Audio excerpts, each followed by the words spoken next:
कहाँ आते हैं, क्या देखते हैं? कब्र खोदी हुई है, एक कब्र खोदी हुई है और सहाबा किराम मौजूद हैं, हजरत अबू बकर सिद्दीक मौजूद हैं, हजरत उमर फारूक आजम मौजूद हैं, दूसरे सहाबा भी मौजूद हैं। एक जनाजा रखा हुआ है, जनाबे रसूलुल्लाह सल्लल्लाहु ताला अलैहि वसल्लम कब्र के अंदर उतरे हुए हैं और कह रहे हैं दो दो मुझे, आपके दोस्त को मुझे दो, यानी उस जनाजे को मुझे दो। खुद अपने हाथों पर ले रहे हैं, खुद अपने हाथों पर ले रहे हैं।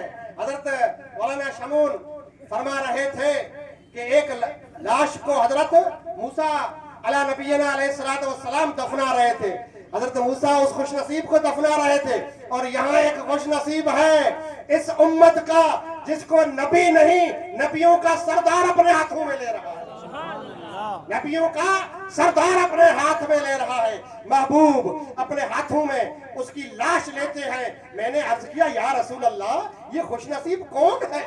हजरत अनस फरमाते हैं, अर्ज करते हैं या रसूल अल्लाह ये खुशनसीब है कौन? आका फरमाते हैं ये तेरे दोस्त हजरत अब्दुल्ला ज़ुल्बिजादैन है। क्या है? अब्दुल्ला ज़ुल्बिजादैन है। इनका नाम आका ने अब्दुल्ला रखा था, अब्दुल उज़्ज़ा से बदलकर अब्दुल्ला रखा था, अब्दुल्ला रखा था। और ज़ुल्बिजादैन इसलिए कहा गया, आका ने लक़ब दे दिया ज़ुल्बिजादैन, क्योंकि वो एक कपड़े को बीच से जो है काट कर दो चादरें उन्होंने बना ली थी, इसलिए ज़ुल्बिजादैन आका ने उसको खिताब दे दिया था। हजरत अनस से आका ने फरमाया ऐ अनस ये तेरा साथी है, अब्दुल्ला ज़ुल्बिजादैन है। आका उनको कब्र में सुलाते हैं, अपने गुलाम को कब्र में सुलाते हैं। कब्र में सुलाकर महबूब नबी करीम सल्लल्लाहु ताला अलैहि वसल्लम उसके चेहरे से कफन का कपड़ा हटाते हैं। क्या करते हैं? हाय हाय, कफन का चेहरे से कपड़ा हटाते हैं और चेहरे पर हाथ फेरते हैं। हाथ फेर करके कहते हैं या अल्लाह, या अल्लाह आज शाम तक मैं इससे राजी था, इसके जाने तक मैं इससे राजी था, तू भी राजी हो जाना। या अल्लाह यहाँ से ये जाने के वक्त तक, आज शाम तक मैं इससे राजी था, तू भी राजी हो जाना। हजरत अनस कहते हैं ऐ काश आज मरने वाला मैं ही होता, आज मरने वाला मैं ही होता और ये आका के जुमले मेरे लिए होते तो मैं कितना खुश नसीब हो जाता। ऐ इंसान, ऐ कब्र में सोने वाले, ऐ अपने बाप को छोड़ने वाले, ऐ अपने भाइयों को छोड़ने वाले, ऐ अपनी संपत्ति पूरी छोड़कर आने वाले, अपने खानदान छोड़कर आने वाले और 360 को छोड़कर आने वाले, एक की तरफ आने वाले, तूने क्या कमाया है? इतना कुछ कमा लिया है, इतना कुछ कमा लिया है जो खुदा की इस खुदाई में समाना मुश्किल हो गया है। ये दौलत इस जमीन और आसमान के बीच में समा नहीं सकती जो उस अल्लाह के बंदे ने कमा लिया। किस वजह से? इस वजह से कि उसने सबको छोड़ दिया, उस रास्ते पर चल पड़ा जिस रास्ते पर अल्लाह चलाना चाहता है, अपने बंदे को चाहता है।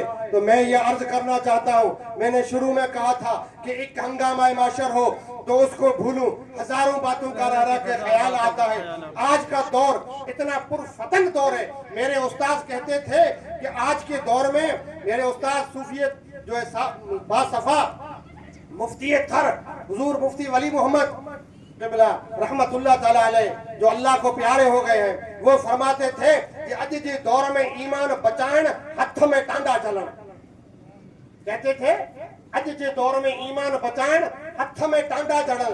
ये इतना पुरफितन दौर है। आज के टाइम में अगर ईमान हमें बचाना है तो सिर्फ एक ही रास्ता है, वो रास्ता है मस्जिद वाला। बेशक बिल्कुल जायज बात, मस्जिद वाला रास्ता, हमारे उलमा की क़यादत में मस्जिद वाला रास्ता। ये सर अल्लाह को झुका दो, अगर सर झुका देंगे तो वो राजी हो जाएगा, वो राजी हो जाएगा। एक मिसाल अर्ज कर दूं, बात खत्म करता हूं, बस एक मिसाल अर्ज कर दूं, लंबी बात हो गई। मैंने अर्ज किया था पहले कि जल्दी खत्म करना चाहिए, अब मुझे आपने लास्ट में बैठाया है तो बात तो करनी पड़ेगी। बहरहाल अपने यहाँ कहीं गांव का बडेरा कोई नाराज हो जाता है ना, पटेल वगैरह नाराज होता है अपने गांव में, तो क्या करते हैं अपन,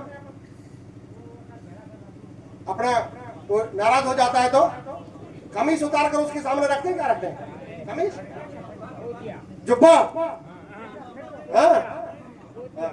ऐसे कोई कपड़ा कांधू भी पड़ा वो क्या रखेंगे, ये कपड़ा चाहे पागड़ी हो और ये हमारे भाई की तरह वाले टोपी हो, मगर सर का कपड़ा अगर रखेंगे उसके पाँव में या वहां रख देंगे कि यार मान ले, अब तो मान ले, हमारी गलतियां माफ कर ले, मान ले, तो बेचारा कहेगा कि भाई मानने वाला तो नहीं था, मैं इतना नाराज